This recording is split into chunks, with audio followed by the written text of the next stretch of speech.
Hi, I'm Cyril Penn, editor for Wine Business Monthly and winebusiness.com, and we're here in our office in Sonoma.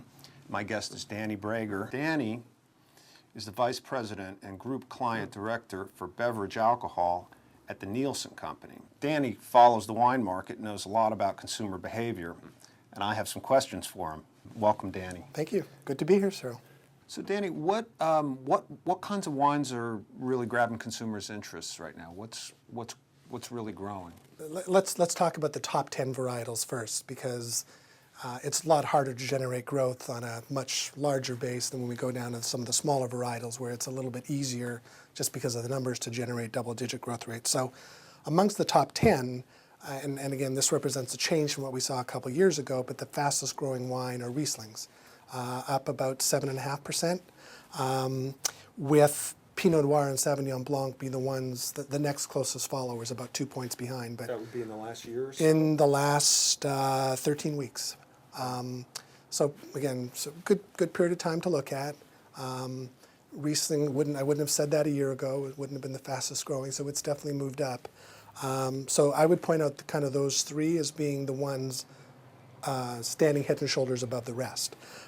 Doesn't mean that there isn't growth amongst the other ones as well, though. So then if we start to go a little bit further beneath the top 10, then we encounter Malbec.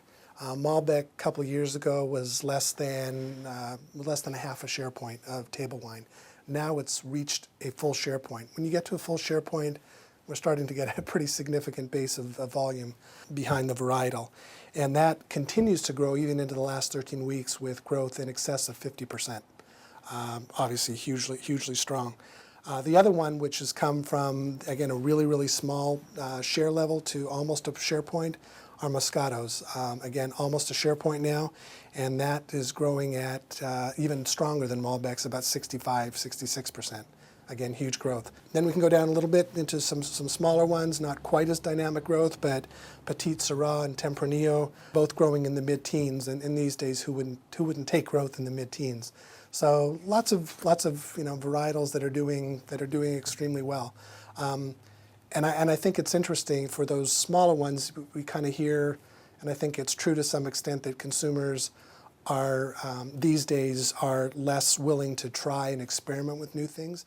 But I think it still shows, especially when we point out these examples, that there's still some consumer thirst for experimentation in the wine category.